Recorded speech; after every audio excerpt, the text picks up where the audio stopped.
Assalamualaikum warahmatullahi wabarakatuh. Bismillahirrahmanirrahim.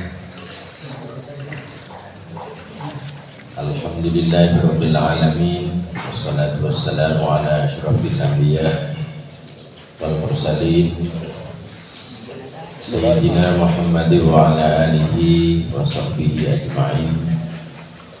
Amma ba'du. Para peserta masa pengabdian santri MPS Madrasah Aliyah Nusratul Muta'alimin tahun 2022.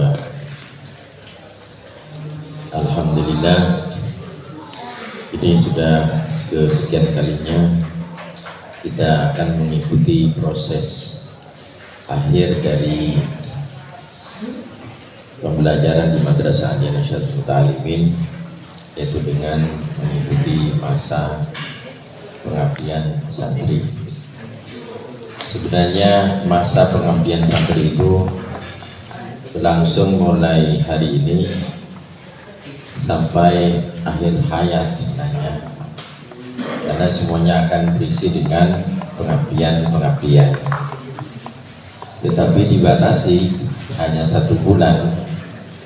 Pembatasan itu artinya sebenarnya masa pembelajaran, masa belajar melakukan pengabdian di tengah-tengah masyarakat.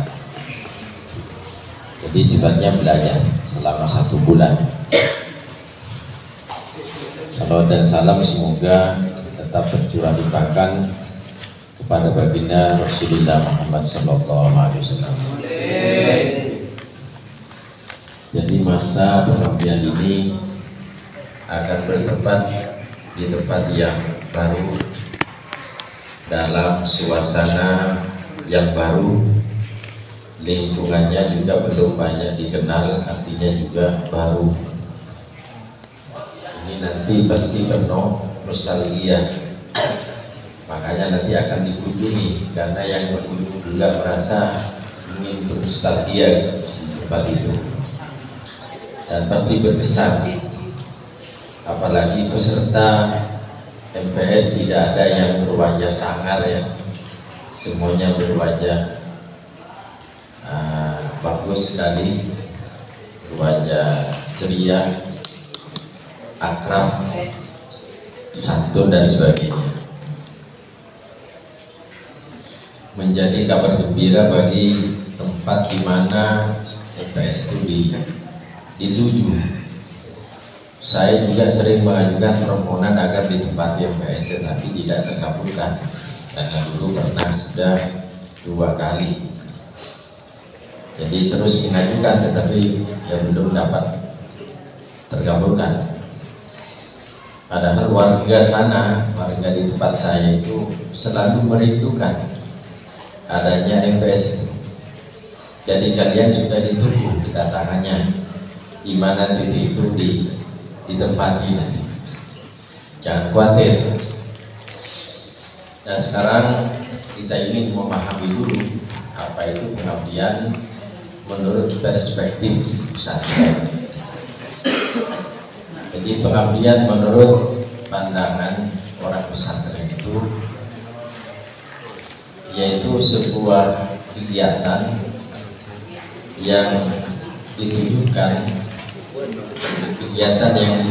untuk membantu, melayani, memfasilitasi orang lain supaya bisa meningkatkan pengetahuan, bisa meningkatkan amaliyah perbuatan, bisa meningkatkan prestasi-prestasi yang itu didorong oleh seorang pengabdi, oleh MPS, oleh santri. Kita akan melakukan itu, melakukan layanan menurut perspektif santri seperti pesantren. Dan di pesantren ini memang tempatnya pengabdian, mulai dari Rasulullah sampai hari ini kerja-kerjanya adalah pengabdian. Kata Nabi, ini Rasulullah bersabda, Sayyidul qaumi khadimuhu, pemimpin suatu kaum adalah pelayan bagi mereka. Jadi pimpinan Arab Saudi itu khadimul haramain, jadi pengabdi di Makkah dan Madinah, namanya khadim. Mengabdi itu kan berasal dari kata hidmah, itu asal katanya hidmah, dari khadama yakhdumu, hikmatan, berhikmah, berarti mengabdi menurut orang pesantren. Kiai Haji Ahmad Zubairi itu adalah khadimul ma'had, pelayan bagi pesantren. Kiai Munif khadimul ma'had. Nanti kalian akan ke lembaga pendidikan di mana pengasuhnya adalah khadimul ma'had, jadi khadimul madrasah, pelayan bagi madrasah di mana madrasah itu berada. Kita selama 1 bulan ini belajar melihat bagaimana para ulama, para kiai, para guru di sana melakukan pengabdian di tengah-tengah masyarakat. Itu yang kita amati, nanti kita contoh dalam kehidupan kita sehari-hari. Mengabdi ini akan menjadi mulia sekali. Kata Nabi begini, la ayyahdiyallahu rajulan wahidan khairun laka min ibadati alfi sanatin. Nah, artinya begini, la ayyahdiyallahu rajulan wahidan, Allah memberikan hidayah kepada seseorang lantaran kalian yang melakukan sentuhan-sentuhan sehingga dia mendapat hidayah dari Allah. Maka apa yang kalian lakukan itu lebih baik dari beribadah 100.000 tahun. Padahal cuma dapat 1. Kalau dapat 2, dapat 3, 4 dan seterusnya. Itu tinggal mengalihkan saja. La ayyahdiyallahu rajulan wahidan khairun laka, la ayyahdiyallahu bika rajulan wahidan khairun laka min ibadati alfi sanati. Jadi besar sekali, bagus sekali. Nah, asyarifu, orang yang mulia itu, asyarif may yakhdumul watan. Orang yang mulia itu adalah orang yang mengabdi kepada al-watan, pada tanah air. Dan al-watan ya al-watan. Al-watan ini orang kalau mau jadi mulia, jadilah orang yang bisa mengabdi kepada tanah air. Mengabdi kepada tanah air itu artinya kepada negara, kepada bangsa, kepada rakyat, kepada umat kemanusiaan. Kita akan mengabdi kepada siapapun yang bernama manusia. Apakah itu suku Madura atau suku yang lain, tidak melihat suku, bahkan juga apapun agamanya, kita akan mengabdikan diri pada umat manusia. Jadi kalau menolong seseorang tidak perlu ditanya dulu apa agamanya, tapi bantu saja, tolong saja. Nah, itu yang penting. Nah, banyak di dunia ini orang, apakah itu kiai, ulama yang hari ini bahkan dari dulu sudah melakukan tugas-tugas pengabdian. Kita kan akan belajar, akan melihat seperti apa mereka melakukan pengabdian itu. Kita akan memberikan layanan kepada orang yang tidak bisa membaca Al-Quran, bisa dibina baca Al-Quran. Itu pengabdian kita. Ada orang yang tidak bisa membaca Fatihah, kita bantu untuk bisa membaca Fatihah. Ada orang yang tidak bisa berkreasi dalam bidang ekonomi misalnya, tapi kalian punya caranya, kita berikan bantuan. sehingga mereka bisa bekerja menghidupi keluarganya. Itu namanya hikmah atau pengabdian. Luas sekali pengabdian ini, seluas kehidupan yang kita punya dan bahkan masyarakat juga punya. Jadi al-asyarifu man yakhdumul watan, orang yang mulia itu adalah orang yang mengabdi kepada tanah air, kepada bangsa dan negara. Sampai pengabdian ini sampai pada titik darah yang penghabisan. Akhirnya seperti itu. Sampai kita harus misalnya mengeluarkan biaya, mengeluarkan dana untuk kepentingan pengabdian, itu kita lakukan. Ada dua pengabdian itu. Yang pertama pengabdian yang berbayar, tetapi juga ada pengabdian yang kedua ini yang tidak berbayar tetapi berpahala, kan ya kan? Jadi kalau tidak berbayar ya berpahala. Nah, kita sebelum melanjutkan ke perguruan tinggi, setelah aliyah ini kita diberi waktu untuk mengamati, merasakan apa yang dirasakan oleh orang banyak. Apakah itu berupa kebahagiaan atau itu berupa penderitaan masyarakat misalnya, kita merasakan dulu. Sehingga melalui pengabdian ini nanti setelah di perguruan tinggi menjadi sesuatu yang berharga, karena kita sudah punya pengalaman di lapangan dan ini memerlukan ilmu pengetahuan. Itu misalnya.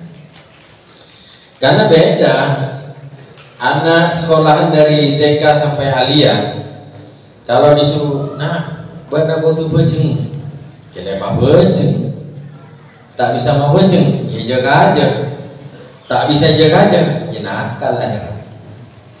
Pokoknya mah bejeng, dia tidak tahu apa manfaatnya mah bejeng, tak ngerti ya. Saya kenal mengapa lagi MRT, butuh-butuh 1 tahun kurang. Ini kalau murid. Tapi ketika kalian berumur 40 tahun ke atas, ngapa lagi MRT sebetulnya 1 tahun, hanya cukup dalam waktu 1,5 bulan sudah hafal. Kenapa? Karena semangat sudah bertambah dan dia juga tahu perlunya apa. Nah, jadi kalau TK sampai aliyah ini belum tahu gunanya itu untuk apa, belum tahu manfaatnya. Kalau misalnya di waktu sanawiyah aliyah menghafalkan alfiyah butuh waktu 4 tahun, tetapi ketika 40 tahun ke atas itu hanya memerlukan waktu yang paling 200 hari, itu bisa hafal karena semangat sudah lain dan dia ngerti apa kebutuhannya. Jadi kebutuhan-kebutuhan yang akan kita alami di perguruan tinggi itu sudah akan didapat ketika di masa pengabdian ini. Jadi masa pengabdian ketika dimulai, jangan sekali-kali ada waktu yang terbuang untuk tidak berimajinasi. Berimajinasi dalam arti membayangkan nanti kalau saya sudah di perguruan tinggi apa ilmu yang dibutuhkan. Untuk nantinya setelah lulus aliyah, lulus perguruan tinggi, kita bisa mengabdi dengan baik dengan masyarakat. Nah, para peserta sekalian yang berbahagia, menghadapi pengabdian ini tentu ada maksud dan tujuan. Yang pertama, tujuan intinya mengabdi itu adalah kepada Allah Subhanahu wa Ta'ala. Itu yang terpenting. Bahwa kemudian kita mengabdi kepada organisasi itu bagian dari mengabdi kepada Allah. Bahwa mengabdi kepada orang miskin itu bagian daripada mengabdi kepada Allah dan tidak bisa dipertentangkan. Ada pertanyaan yang sifatnya menipu. Ini yang dilakukan oleh orang-orang yang akan menyesatkan kita. Contohnya, Anda mau ikut Al-Quran atau mau ikut Pancasila, silakan pilih. Nah, ini menjebak. Pertanyaan ini menjebak. Ya pastinya kalau memilih satu yang memilih Quran dan kita tidak mengikuti Pancasila. Ini pertanyaan menipu. Ini yang dilakukan orang lain ketika ingin mencuci otak dan dia mau dijadikan teroris. Apakah Anda lebih mencintai Rasulullah Nabi Muhammad atau kalian mencintai Jokowi? Ini dua pilihan yang sifatnya pertanyaannya menipu.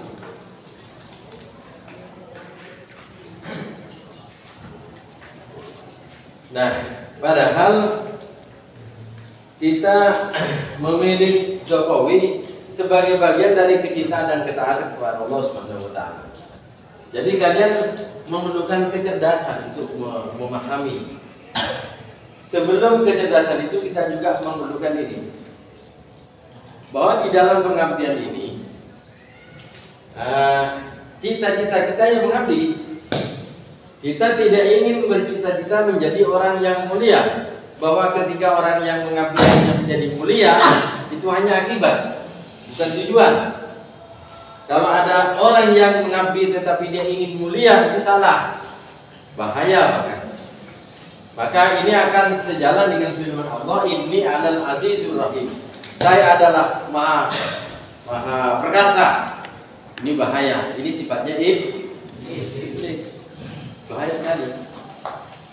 Kita tetap pada sifat Rabbana zalamna anfusana wa illam lanakunanna minal.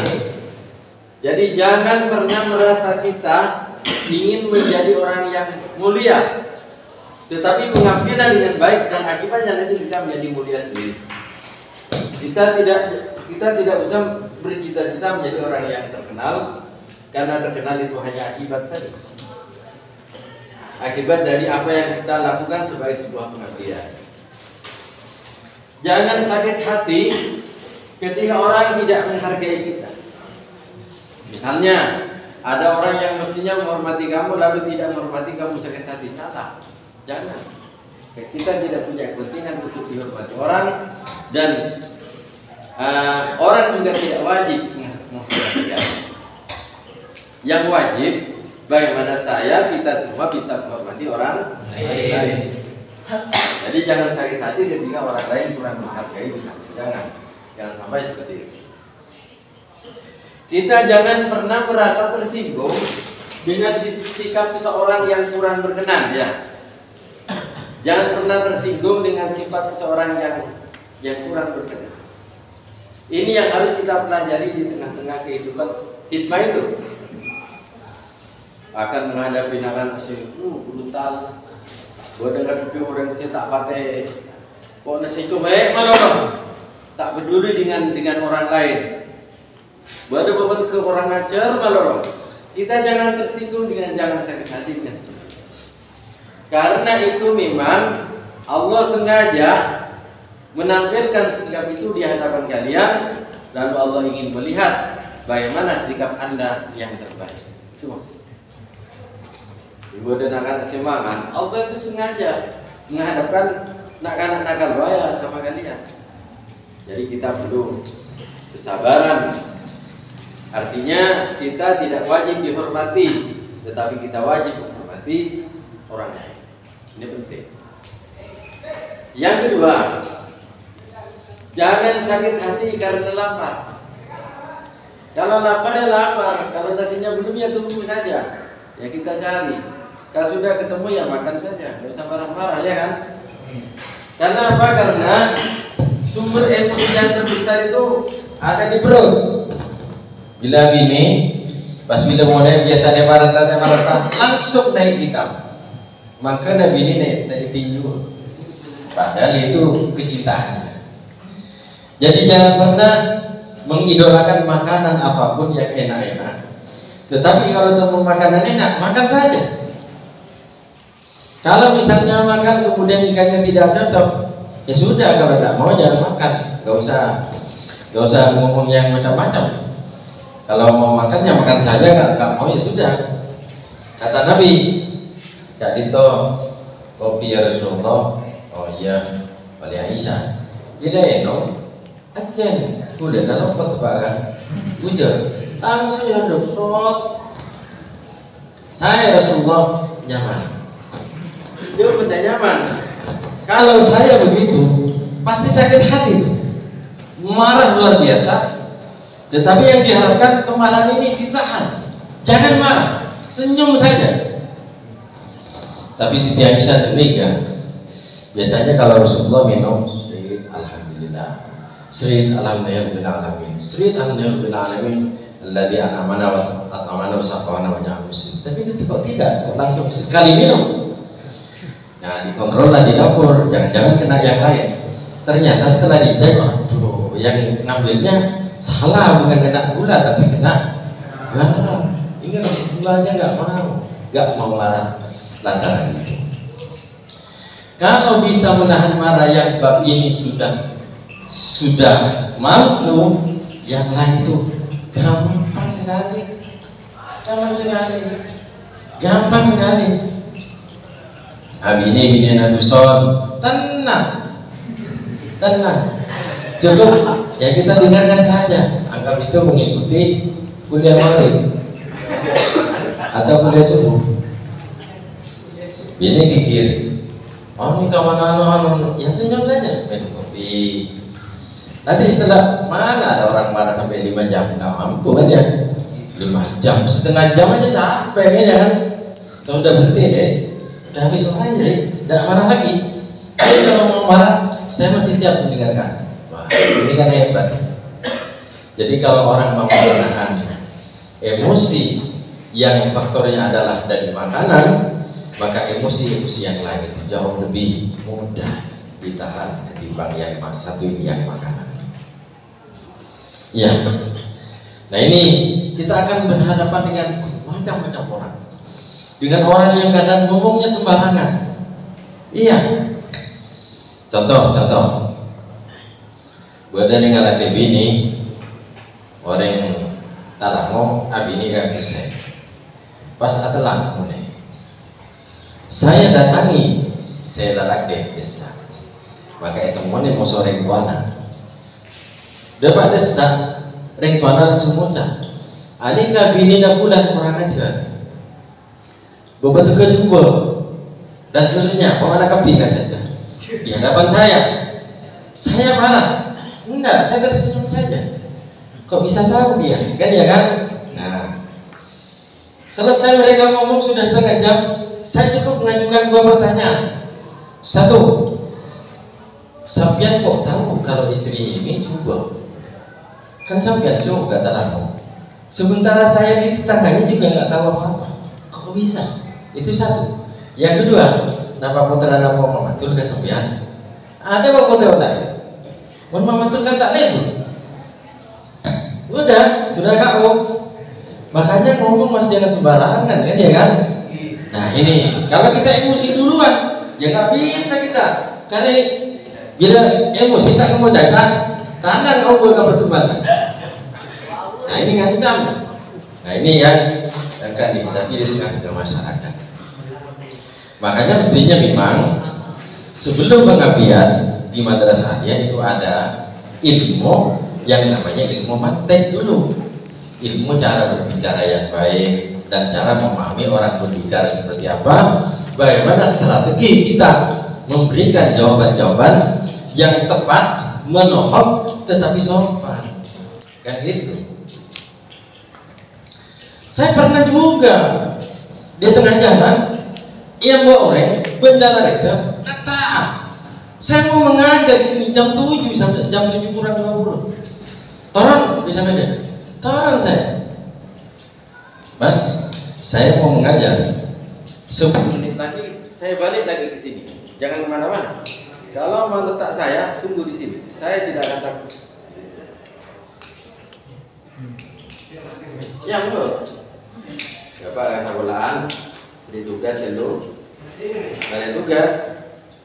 Makan boleh desa. Ntar kasih letak. Bukan pedagang, pacul. Sambian mana tak goda alasan apa? Yang sampai cara nih kan. Saya seorang ustaz, ngomong tidak sembarangan, harus ada fakta. Apa faktanya? Udah, leng-leng kita jadi fakta. Nah, 10 menit kemudian silakan angkat pedangnya. Kalau memang kuat menetak saya, angkat. Sampai pasti tidak mampu mengangkat pedangnya. Dapat teolah tidak. Ini kan masalah. Jadi kita tidak usah menggunakan emosi. Sebab kalau sudah emosi yang terjadi, maka otak pikiran tidak akan jalan. Jadi kembali ke tujuan tadi. Karena apa? Karena tujuan pengabdian itu adalah untuk mengabdi kepada Allah Subhanahu wa taala. Kalau itu misalnya mengabdi kepada suatu lembaga, maka tujuan utamanya adalah kepada Allah. Nah, kalau misalnya mengabdi kepada masyarakat, maka sesungguhnya itu adalah untuk mengabdi kepada Allah Subhanahu wa taala. Nah, tentu pengabdian ini harus dilakukan dengan cara-cara yang sangat efektif. Dengan sangat efektif dan cara yang benar. Cara yang efektif itu dilakukan pengabdiannya ke lembaga, karena lembaga membawahi banyak orang. Ya baik juga mengabdi kepada orang-orang, misalnya ada yang bertani di sawah, kita ikut juga membantu, dan kita juga perlu belajar bertani. Belajar apa yang dilakukan oleh masyarakat. Karena apa? Karena dalam pengabdian ini ada satu tujuan, agar kita ini bisa melakukan apa saja, siap paling tidak. Kalaupun tidak bisa melakukan, kita siap melakukan apa saja. Karena kalian misalnya kuliah dengan jurusan yang kalian tuju, belum tentu jurusannya itu memberikan manfaat, menjamin. Contohnya nggak jauh-jauh, saya punya anak sekolah jurusan manajemen, ekonomi manajemen. Bukan S1 itu S2. S1 ekonomi manajemen, S2-nya juga ekonomi manajemen. Sekarang nggak bisa ngapa-ngapain. Ini masalah kan? Udah jurusannya ekonomi, dia bekerja secara ekonomis kan ya? Ini masalah tertentu. Ada orang yang ahli di bidang matematika. Dari kelas 1 the best, 2 the best, sampai lulus MI the best, Sanawiyah the best, Aliyah the best, S1 the best, S2 the best, S3 the best. Bila mana jadi profesor, jadi dosen apa? Dosen juga. Namanya Profesor Dr. Abdullah Fakih, dosen Universitas Brawijaya Malang. Ini mereka materinya, pada di dosennya juga. Saya tanya, Pak Prof, apa hubungannya matematika dengan ikan? Ya nggak ada dari. Kok bisa jadi dosen perikanan?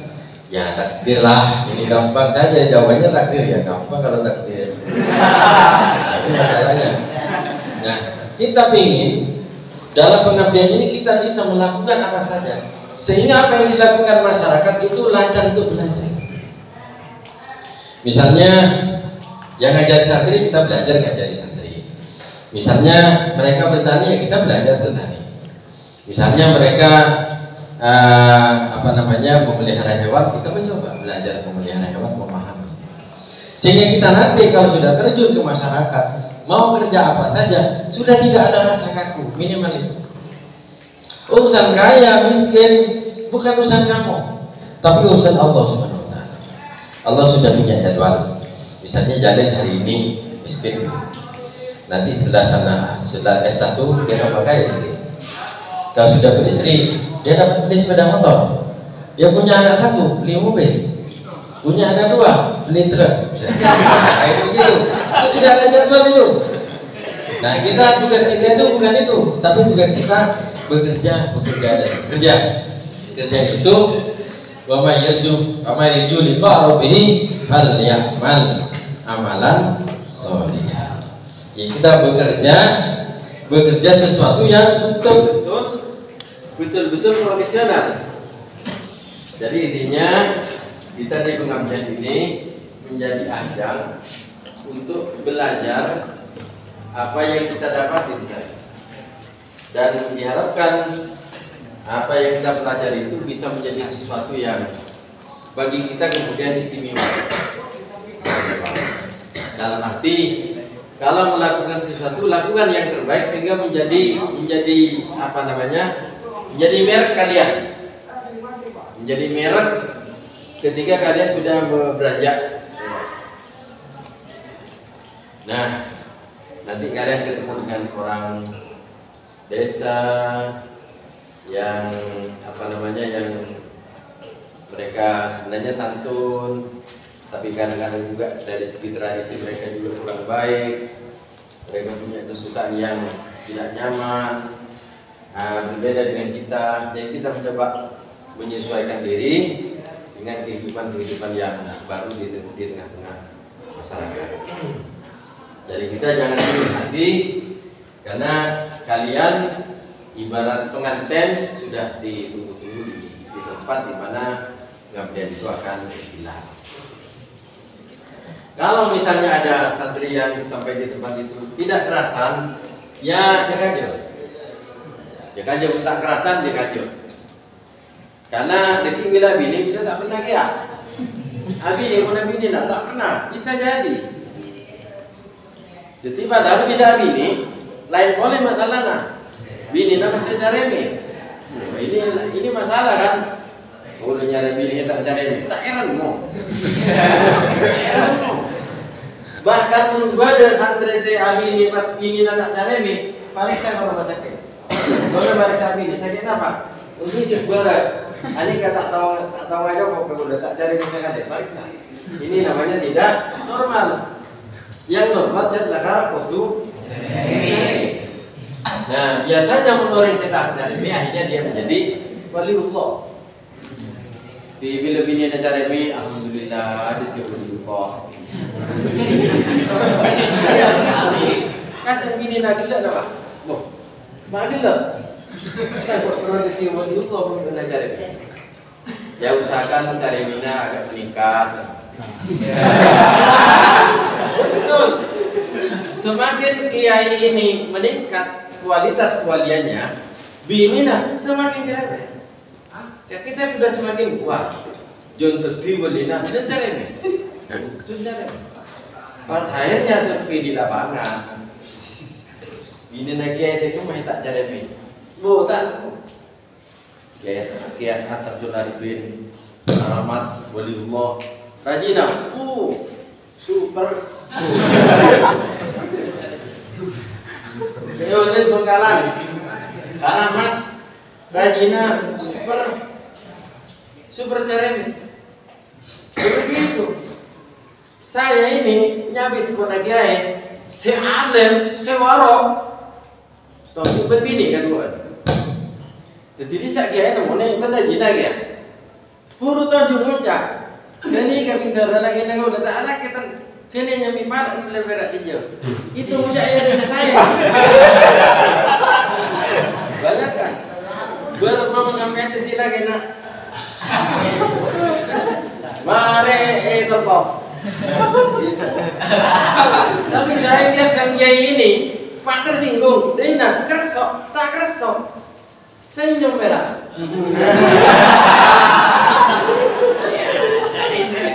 Iya.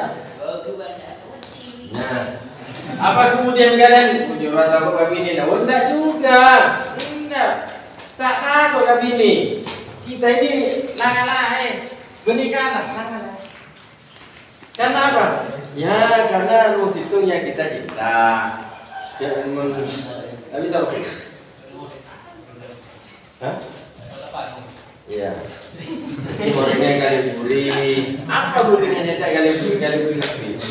Saking mempunyai wajah ini, mempunyai cakep. Saking gini kan oleh itu. Nah, menghadapi masyarakat juga sama. Di mana kalian berada nanti, kalau sudah menjadi warga masyarakat, kalian pasti punya musuh. Pasti itu, pasti. Mas Lebo desi soker. Mas Lebo desi fitnah, pasti itu. Jangankan kalian, para nabi juga Allah berfirman di dalam Quran. Wa kadzalika ja'alna likulli nabiyyin aduwan syayatinal jinni wal insi.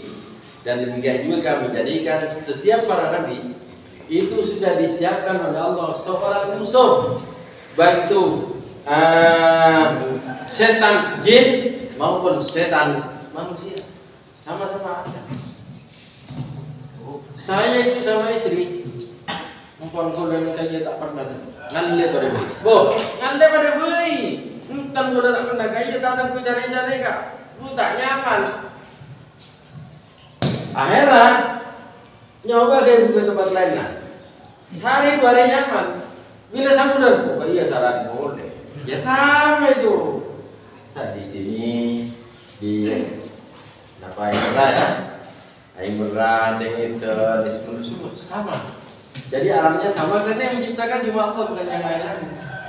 Jadi yang khawatir kalian di mana saja kalian akan ketemu dengan orang-orang yang akan membenci kalian, ketemu dengan orang yang suka memfitnah kalian, akan ketemu dengan orang-orang yang selalu mengganggu perjuangan dalam khidmah kepada Allah Subhanahu wa taala. Jadi kita sudah siap. Nah, berumur tak sakte kan pi musuh ya tidak masalah. Tak masalah. Sakte itu datang tiba-tiba ketika saat mendesak.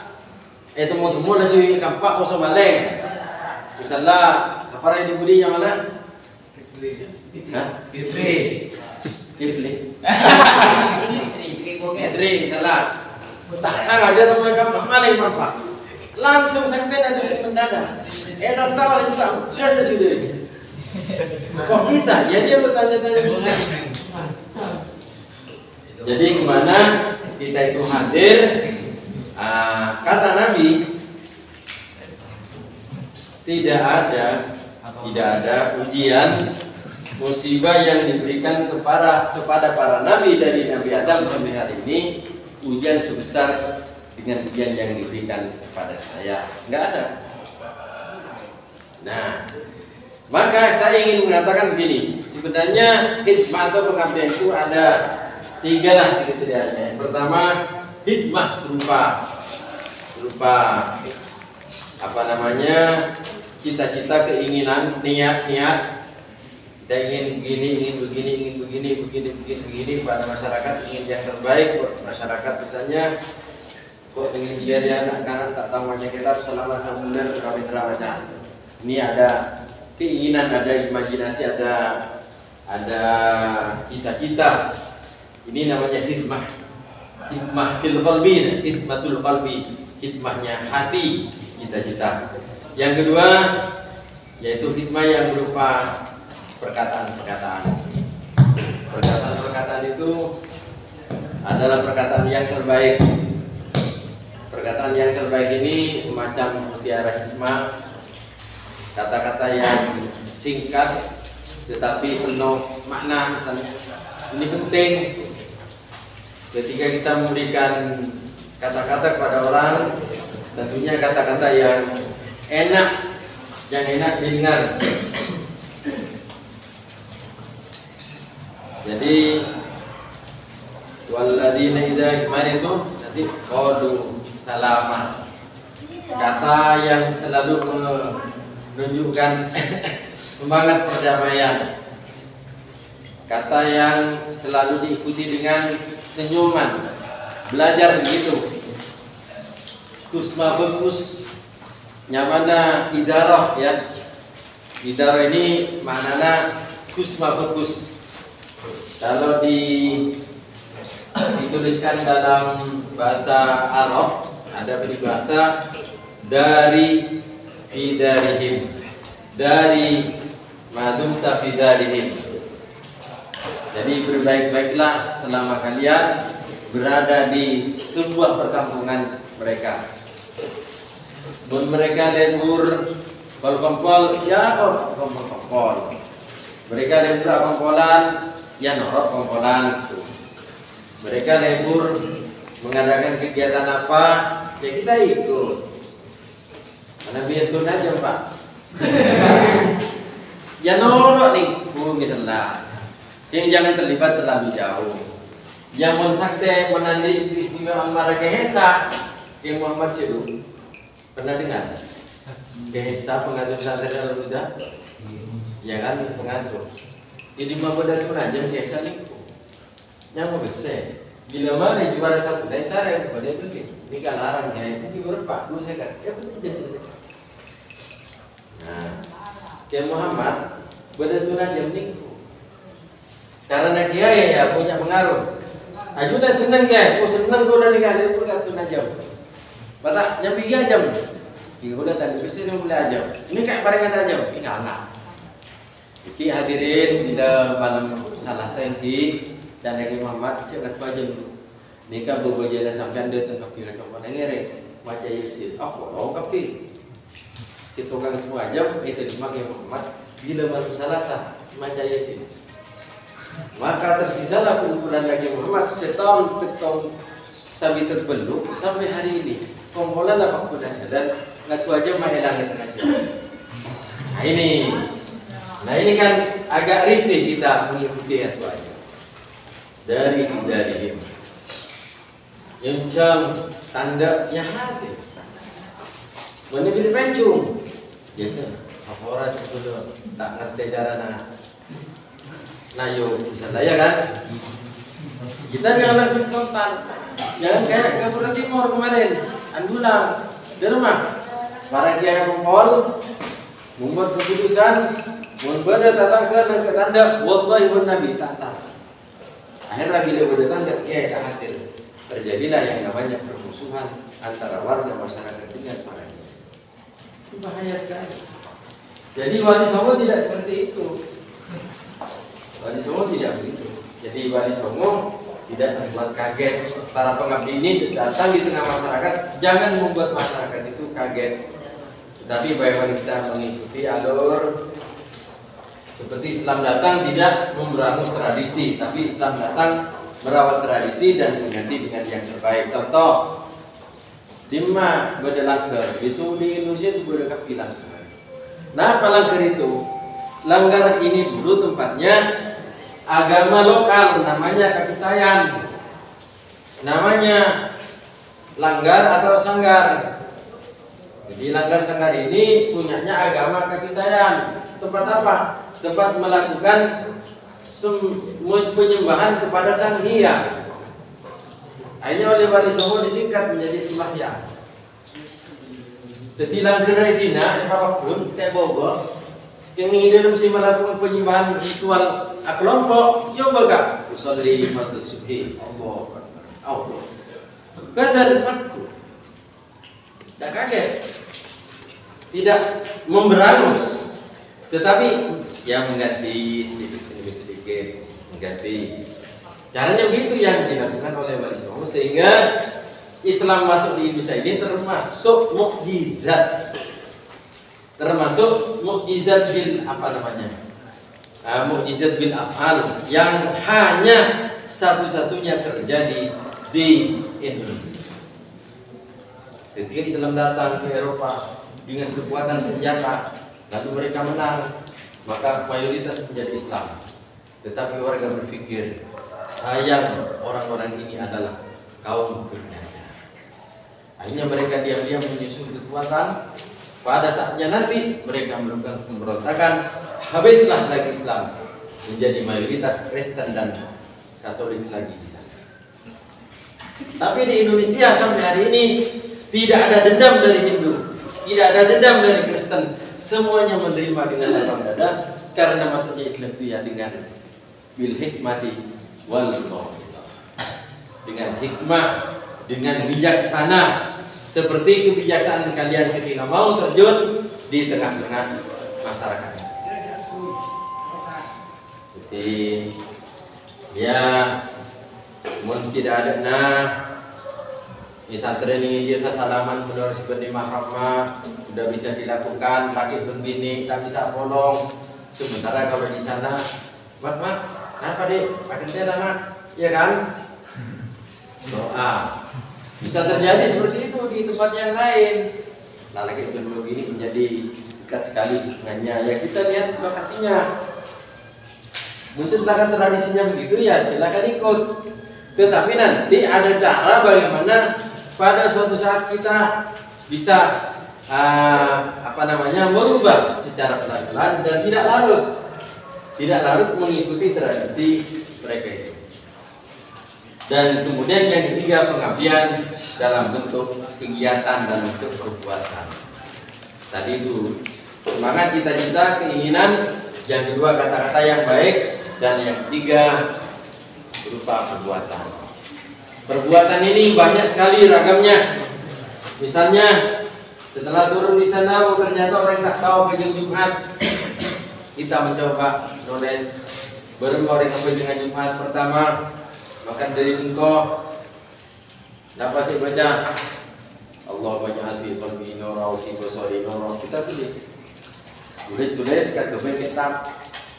Bila mari mulai mengkaji Jumatan sampai apa yang tahiyatul masjid, sampai apa yang kegiatan masjid berjeng Jumat, sampai ke dua anak, sampai jelas ditulis. Sampai oleh salah Pak Lembar fotokopi lupa pada 200. Dulu ngatos, saya boleh 500 lah. Fotokopi tas helu kagian.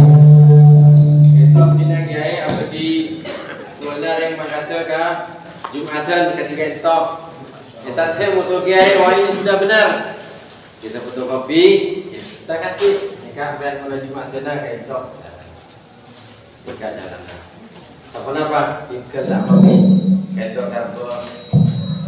Apa yang terjadi kalau begitu? Masyarakat tidak mau kasih cuma-cuma. Mereka pasti bayar minimal 10.000. Kalian malah dapat untung. Walaupun kalian menolak dengan sekeras. Ini pengabdian dalam bentuk kegiatan perbuatan. Kenapa harus tulisan? Karena itu tadi la yahdiyallahu bika rajulan wahidan khairul laka min ibadati alfi sanatin. Allah memberikan hidayah kepada seseorang lantaran kalian yang menjadi penyebab itu lebih baik dari beribadah dari 1000 tahun. Di mana kerja kolesan yang lagi musuh menikah buku nanti ibadah terus lagi musuh anak yang lagi ya pas saya beli jadi santri ya cerita 3 banyak, maka orang banyak sampai dapat pahalanya juga. Ini beberapa ini satu saja dapat hidayah. Sudah kata Nabi lebih baik dari ibadah 1000 tahun. Coba kita bayangkan bagaimana ketika Imam Al-Ghazali membuat kitab Ihya Ulumuddin yang dibaca orang seluruh dunia. Dari tahun itu, ratusan tahun yang dulu sampai sekarang masih tetap dibaca orang di seluruh dunia. Ini karya tulis. Jadi melalui ini kita diharapkan dapat melahirkan sesuatu. Artinya begini, dalam pengabdian ini diharapkan saya paling tidak berharap ada satu karya ilmiah atau karya tulis yang dihasilkan. Kalau itu misalnya tidak menyangkut keilmuan, tidak menyangkut sosial, tidak menyangkut politik, paling tidak menyangkut ibadah. Ulang kerja dari musolli sampai assalamualaikum kamu tulis, dan tulis di belakangnya penulisnya adalah Muhammad Nur Rusli. Ya begitu. Saya coba itu tata cara aku yang Jumat dari auto sampai ke mulai Jumatan. Itu paling apa aja? Tak tahu baca. Bini baca, kini kamu musikan tak sudah dia tak tahu baca. Lagi nanya tempo. Berapa kali ngomong? Tak usah ngubang yang junan ke, tengok lah ampun. Ya betul. Berapa cara nak orang sensitif puluhan, mangkat orang yang tak tahu baca. Nyari kompoi yang pernah kena kau baca itu kompoi jaki coba ini nanti. Kompoi lah pasti baca. Sampai sebulan prosesnya dia sudah hafal. Lalu dia kemudian salat lah. Kita tidak pernah mengajak juga nak Jumatan. Enggak. Ada namanya Kiai Usamuddin dari Kepulauan Timur. Rasa pesantren kemarin bila terkaju berapa tak ingin pernah belana. Tapi ingin nengira orang lain. Saya tadi baca. Assalamualaikum. Ajunan Kiai Enggi Tak langsung kalau ngapu-ngapu aja nggak pindah. Tuan mana? Apa aja? Mari bajang. Tak langsung sirkulat tergabung ini kaya enak.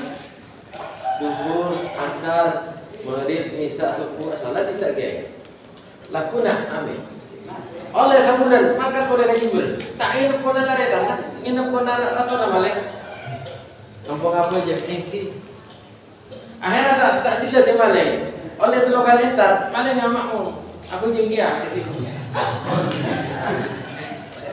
Kayak saya tidak mengajak. Apa aja? Udah nanya dia. Jawab aja bisa. Kampung apa aja? Wajah apa aja? Mungkin kiai ya Allah, mudah-mudahan si pemilik rumah ini karena telah berbuat baik pada saya, menjadikan kami untuk saya sholat. Terus saya berdoa, tolong ya Allah berikan dia hidayah. Nah itu. La yahdihillahu bika rajulan wahidan khairul laka min ibadati sanatin. Yang kemarin bisa bikin kemarin ketika istighosah di dalam Nabi. Nah, kita berkarya. Apa yang bisa dilakukan kita ya sebisanya. Beda cara wudu. Beda mau wudu dari ada turun masuk aja ding, jangan lain. Alhamdulillahilladzi ja'ala al-ma'a tahura. Gimana? Ini tidak ya beda. Cari nyalen. Kayak tulisan lubang paraja. Iya jadi. Dari sebenarnya ini baca. Nah, saya tahu itu orang jeng sesma. Dia orang bila ungguan cukup bagus. Allahumma inna nas'aluka al-jubna wal baraka wa na'udzu min asy-syu'i wal halaka fi tanah. Bergemur. Allahumma inni ala tilawati kitabika wa kathrati dzikri laka. Wah, kalau itu tulis. Fotokopi, sebar, penulis. Nah, belum dalil. Katanya, ya kan? Nah, ini namanya pengabdian melahirkan karya tulis. Jadi karya tulis gak usah muluk-muluk harus begini. Ada yang tidak bisa begitu nulis sekarang. Nah, kondisi masyarakat Ain Merah bagian barat tulis. Cek dari rumah itu nih. Kirim ada mau tulis sana? Nggak perlu dikirim. Yang penting punya tulisan. Tulis tanggal berapa nulisnya, siapa penulisnya di mana, sabok. Nulis boleh. Jadi para penulis kadang-kadang sampai dapat 500 tulisan, 1000 tulisan, tidak dikirim kemana-mana. Begitu dikirim jauh pos sekolah, begitu dikirim ke pos sekolah, kirim kemana-mana nggak ada yang mau terima. Akhirnya lahirlah tulisan. Kan mau nulis, guru nulis, video nulis paragraf. Lah, ya tak cocok ya. Ini kan berarti pikiran berkembang. Terus lagi. Lakukan nulis berita cocok saja. Tidak cocok. Sepenting nulis cocok tak cocok tulis. Bila sampai ratusan tulisan lahir kemudian tulisan yang terbaiknya diterima di Kompas langsung oleh honor 10 juta. Akhirnya saya tulis apa? Kalau edit, keren tarian edit, akhirnya 1000 tulisan masuk semua. Ini kan masalah sakit. Masalahnya apa? Nulis terlalu saya. Kita jangan begitu ya. Kita tetap di semangat khidmah. Pengabdian itu yang terpenting karena asyarifu orang yang mulia itu man yahdumul watan. Jadi mengabdi orang yang mulia itu adalah orang yang mengabdi kepada tanah air. Dalam mengabdi jangan ingin terkenal, jangan ingin dimuliakan, jangan ingin dihormati. Keinginan itu buang semuanya, nggak penting. Gua dari Pak Sabeda, nak anak murid tak toro, kurang ngecat pakai semua mana. Ini keren, andi semangat terus hormatnya. Tidak masalah orang tidak menghormati kita, tidak wajib kok. Bisa begitu juga sama. Misalnya santri tak kaki saya, enggak ada sakit hati. Saya manusia biasa, kenapa harus dihormati dia? Jangan sekali-kali ingin terkenal, jangan. Orang-orang yang terkenal itu bukan keinginannya. Gus Baha ini sangat terkenal. Beliau enggak mau terkenal. Sampai Gus Bah ereng, tak kesokan. Saya undang Gus Bah 2 kali. Pertama tak kesokan, kedua berbicara. Baca Gus Bah, muncul Gus Bah syarat berapa? Situng, nak sih muncul, tak boleh nolak. Si kedua, kena guru nak muncul, tak bisa nolak ya tak. Orangnya familinya guru. Nomor telok, kancana bapak nah, udah ibu. Bapak dikancah nyuruh Gus Bah, tak boleh nolak. Yang keempat, ada kitab karangan klasik, misalnya karangan Kiai Pona, tak pernah bocah masuk masyarakat Gus Bah siap menjelaskan kitab yang dikarang asli oleh kiai setempat. Akhirnya saya menggunakan cara yang kedua. Cara yang pertama, saya mengundang Gus Bah dulu. Muncul sama Guruna, Petara Mbah Maimun. Siap Gus Gobor. Saya matur, Kiai mohon bantuan Kiai, saya juga mau mengundang Gus Bah tapi yang merekomendasi. Oh iya, langsung telepon. Bah, iya Kiai. Sampai ke Madura ya hari Senin. Masih nanya Gus Bah, ini anjuran apa perintah Gus? Perintah ini. Ya sudah, seandainya anjuran saya nggak mau datang karena perintah saya tetap datang. Orang ini ada madrasah MI Gus Bah. Langsung banser blokade pagar betis. Kalau Gus Bah, potong saya tidak mau ereng-ereng, elang udah Gus Bah, dua di atas waktu. Gitu. Saya Gus Bah punya ereng, banyak saya ereng, lancung lah. Kawal banser, kan mau jadi orang lah. Gus Bah nggak mau gitu. Jadi orang yang terkenal sebenarnya nggak mau terkenal. Jangan mau-maunya terkenal. Tojuk tadi nggak senang ada. Jangan. Ya misalnya tojuk dia tidak ada, sama boleh masa kenapa harus orang dia. Misalnya tak tuh, iya. Jadi kita semangat pengabdiannya ya seperti itu, jangan sampai punya keinginan yang lain. Jadi keinginan yang lain kita buang semuanya demi pengabdian. Berkarya. Bagaimana selama berkhidmat kita satu saja punya karya tulis. Benda saya nulis tak bisa, ngarang tak bisa, ya nerjemah. Misalnya nerjemah nerjemah Islam boleh. Kalau terlalu panjang ya Safina saja, kita nerjemah Safina asal ada karya yang kita lakukan. Dan karya itu akan bermakna historis, bermakna sejarah. Karya. Ada yang lain, misalnya membuat skema faraid. Pada si ahli faraid bikin skema faraid, pakai gambar, ya itu yang dibikin. Ada karya tulis yang dikerjakan sehingga itu menjadi materi hikmah yang terbaik.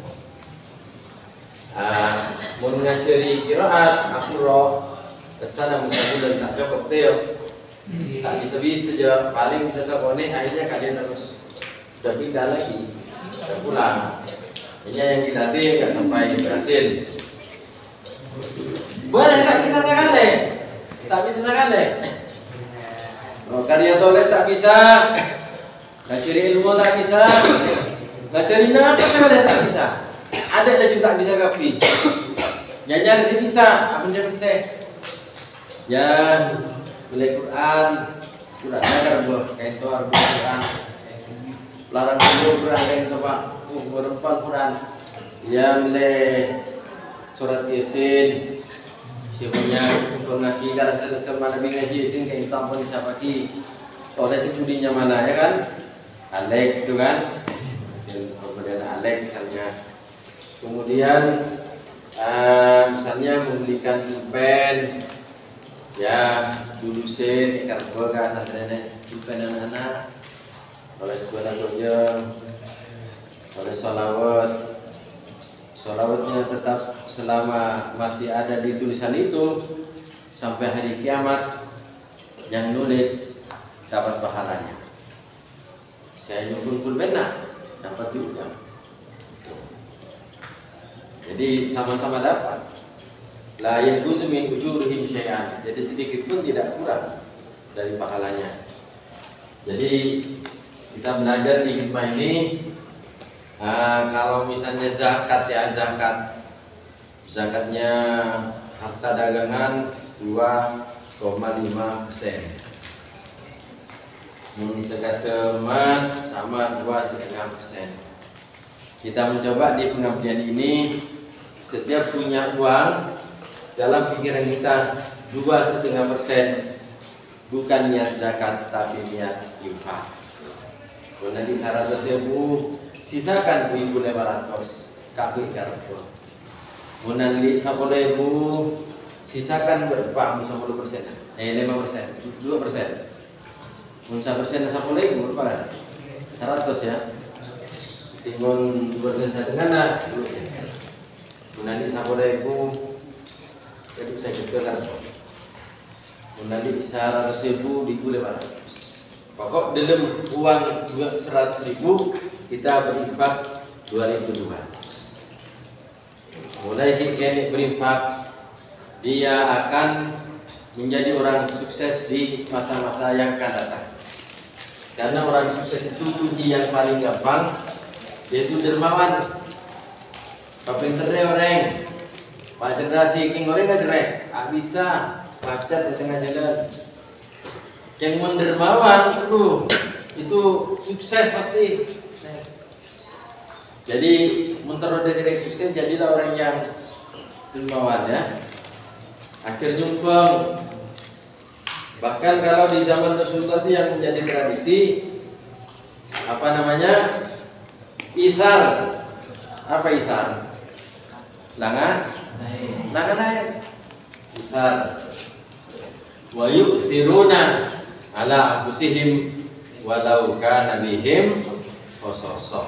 Mereka mengalahkan dirinya sekalipun dirinya sampai menderita, tetapi penderitanya sangat membahagiakan. Menderita tetapi bahagia karena dia sudah bisa mengalah. Bagaimana mengalah? Contohnya Haji Nabi kata moyan orang datang ke ya lapar, pola ajunan dengan nasi ya Rasulullah, apa ya? Api dengan kau sehari penting takkan sana ni. Tahu kok akalnya ke Aisyah kain to nasi ada pun. So bagi Rasulullah tidak keluar yang berpuasa.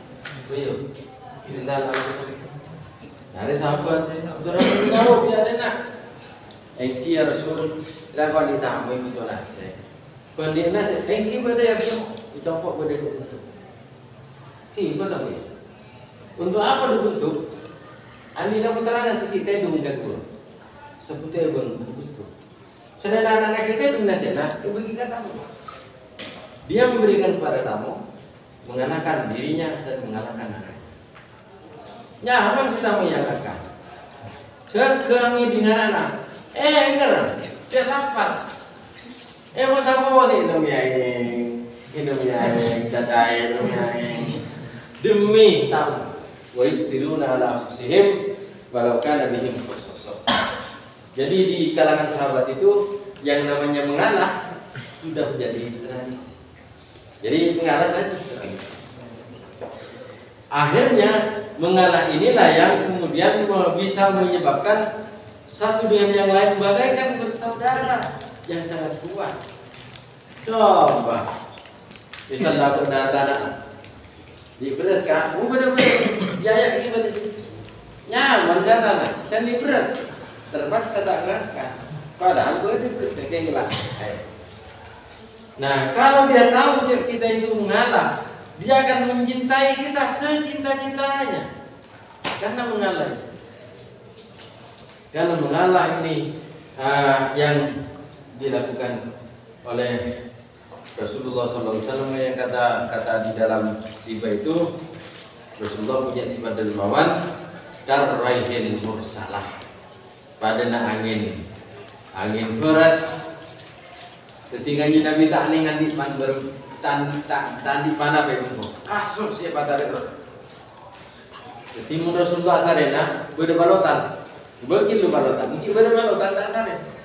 Mungkin beda nasi, mungkin beda cukup bisa tersimpan. Mana ada? Murah saren. Tuh, jadi tak kulkas. Mungkin kan beda bina kulkas. Jajan kulkas kan jarang. Sabar kapi. Nah, siapa orang yang meniru Rasulullah hari ini? Masih banyak. Walaupun dia tinggal kita langkah. Contohnya Ki Muhammad ya ingin bulangan tapi almarhum sudah. Di Junaida ya sini ada yang setia salah. Gus Dur ya setia Ki Sufyan setia. Baru contoh nama ikut yakin mereka. Wahai firuna ala musim mereka lebih sosok. Gus Dur ini punya sifat terima kasih. Mungkin orang yang sadar Gus Dur, bang saya kita kalah suat lagi. Dia minta tangga utang apa sih? Mana ibadah bisa nak utang? Mari terima, kasih. Jadi tidak ada yang diterima, tidak kasih. Menurut saya, sudah yang katakan satu minta. Tak langsung teropon utang maupun nggak? Sehari dihitung. Kenapa tak? 1 juta. Jangan atas ender, kan? Gus ada yang lain. Caranya kaki bodoh, amek kan? Yang kok ada kali 5 juta, tak semua jadi 5 juta deh kan? Lah, Gus Dur tak kayak begitu. Berapa juta ingat deh. Jadi dari Aceh saja kau boleh sampai. Potrana minta. Bana, apa nak? Minta uang bah, berapa? 150. Sang nih bisa tak kalah. Itu bang, jangan itu nak. Itu nanti saya kasih sama yang lain. Ini kamu. Ini cuma ada 100 kan? Oh ya kurang 150 bang. Ya ini adanya 100 sudah. Lu udah bayar dulu. Nanti ya enggak kamu ya. Udah berangkat adanya. Ya minta 10 ribu. Ini ambil 90 ribunya. 10-nya. Itu apa bang? Mau beli rokok nggak punya? Kalau boleh ya kan? Dompet nggak punya itu. Anak berani dompet. Lakar tak apa ngarahnya belum. Selesai. Jangan ada uang yang tersimpan di rumah. Itu ada uang keluar. Namun selain kan dompet itu tak loh. Akan lagi. Dompet khusus sana ya. Gitu kan. Ya menurut sejenak tadi ibu kamu loh. Tidak berdemulut dan sambil dompet selesai. Itu satu daerah tadi di sana. Itu ya beli datang boleh beliau. Kenapa datang? Bukan ampang terus. Boleh dibantar. Kamu datang. Tiba kamu datang saya kasih. Itu orang mau datang. Jadi hikmah kita mencoba berhikmah. Orang telah melakukan hikmah.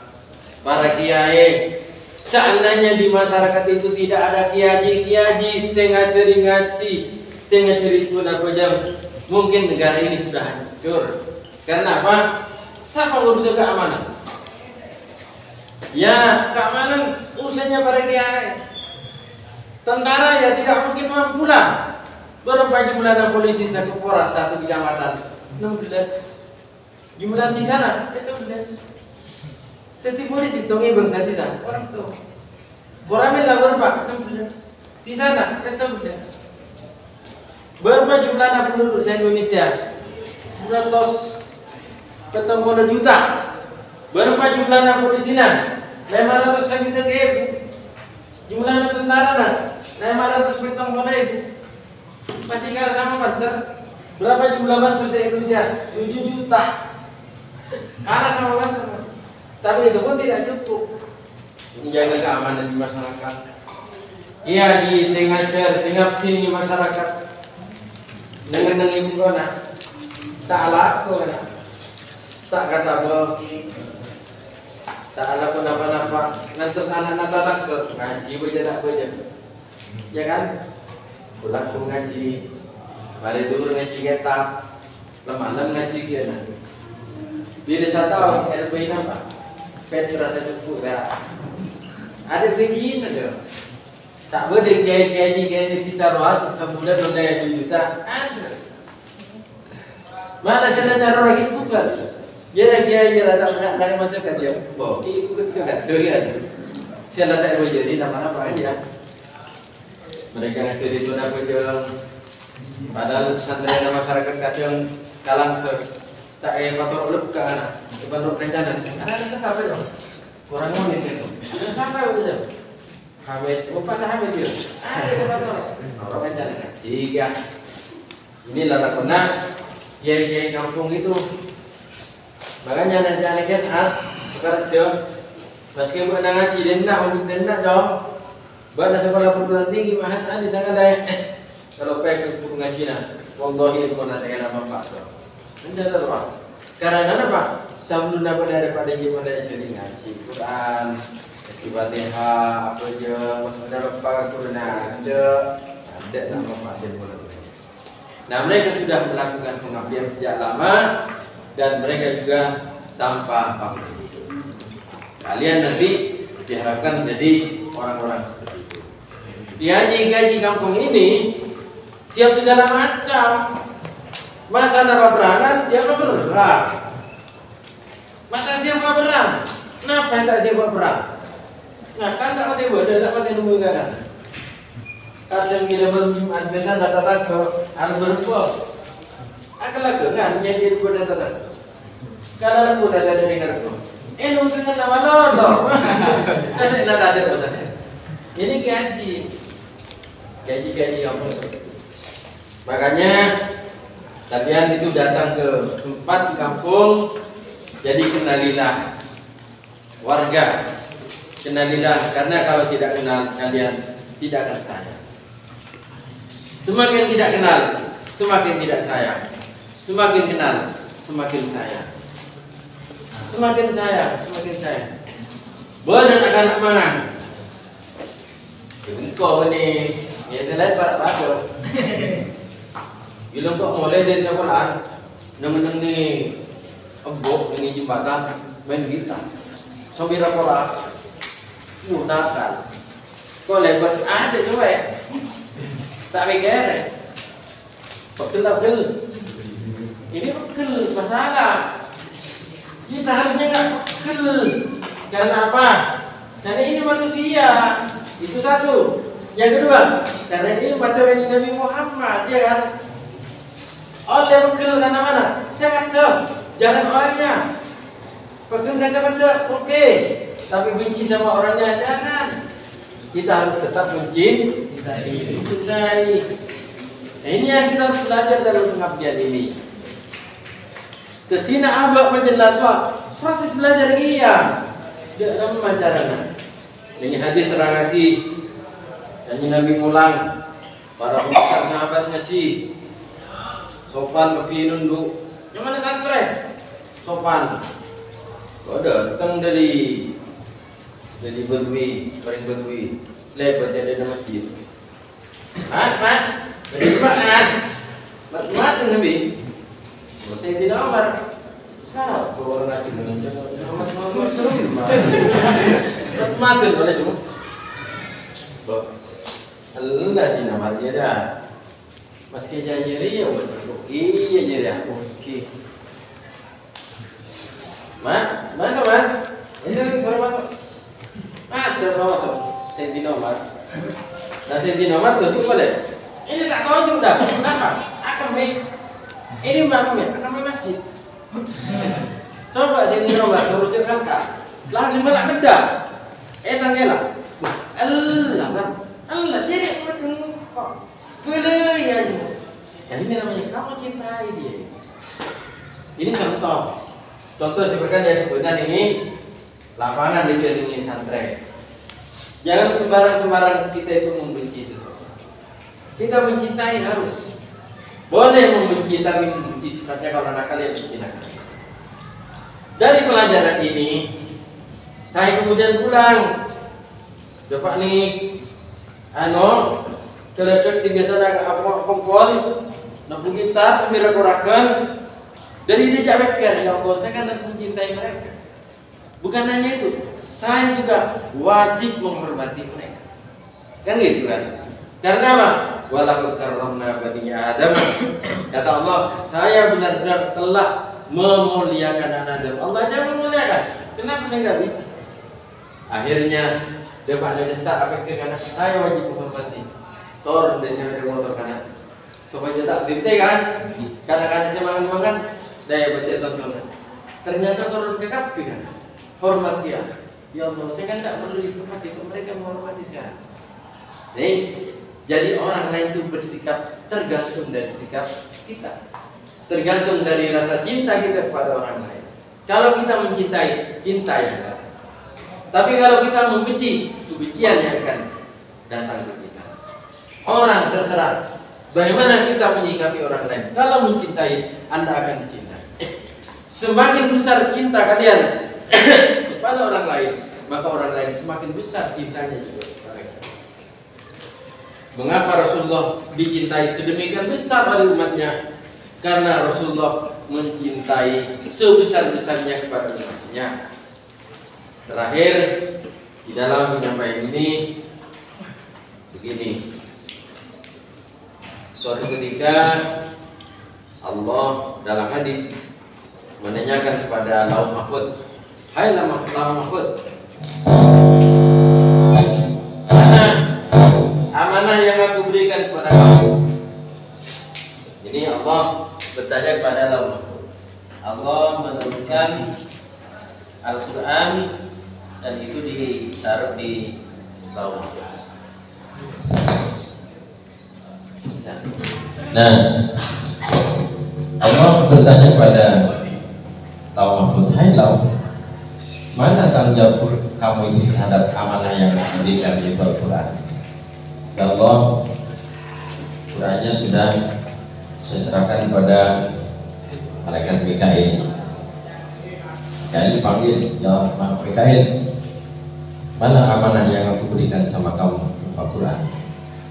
Ya Allah, Al-Qurannya sudah saya kasih ke malaikat Israfil, dan oleh Israfil sudah diberikan kepada malaikat Jibril untuk disampaikan kepada Nabi Muhammad. Jibril, sini Jibril, ya Allah, mana amanah yang kuberikan kepada kamu? Qurannya sudah saya sampaikan, wahyukan kepada kekasihmu ya Allah, Nabi Muhammad SAW. Hai Jibril, sekarang tolong panggilkan kekasihku. Tak perlu TV, Allah Nabi Muhammad. Jibril, tolong panggilkan kekasihku. Ingin aku bertanya tentang amanah itu kepada Nabi Muhammad. Nabi Muhammad datang. Ya Muhammad, mana amanah yang aku berikan kepada kamu? Apakah sudah kamu amalkan Muhammad? Ya Allah, amanah yang kau berikan itu sudah saya sampaikan kepada umatku. Hai malaikat, ayo panggilkan semua manusia untuk saya tanyakan satu persatu apakah amanahnya sudah sampai ke mereka. Lalu Rasulullah bilang, jangan ya Allah, kalau umat saya itu tidak akan mungkin mampu untuk menghadapi engkau ya Allah. Biarlah saya akan berkonsultasi dengan Nabi Adam. Ini Nabi Muhammad. Berangkatlah Nabi Muhammad menemui Nabi Adam. Ya Adam, anta abul bashar wa ana nabiyyuhu. Hai Adam, engkau adalah bapak manusia, saya nabinya. Ayo kita berenung. Kalau seandainya ada umat kita yang sampai umat Nabi setelahnya sampai ke umat saya, ada yang berdosa, ada yang salah, ada yang kafir, masuk neraka. Ayo dosanya kita bagi dua. Separuh sampai yang nanggung, separuhnya saya. Nah ini Nabi Muhammad sebagai Nabi yang bertanggung jawab. Apa jawab Nabi Adam? Ampun ya Muhammad, saya nggak mampu. Jangankan menanggung dosanya umat, dosa sendiri juga saya nggak mampu. Sudah saya mohon maaf. Akhirnya Nabi Muhammad lari pergi ke Bapa Arsy. Lalu beliau sujud kepada Allah, sujud sambil menangis. Ya Allah, gimana umat saya dan umat Nabi Adam dari sampai sekarang itu gimana ya Allah? Lama menangis sambil sujud. Allah bilang, bangun Muhammad, bangun. Ayo minta, tak aku kasih. Apa yang kamu berikan? Apa yang kamu minta? Wala saufa yu'tika rabbuka fatardah. Allah akan memberikan sama kamu sampai kamu merasa senang, sampai kamu merasa puas.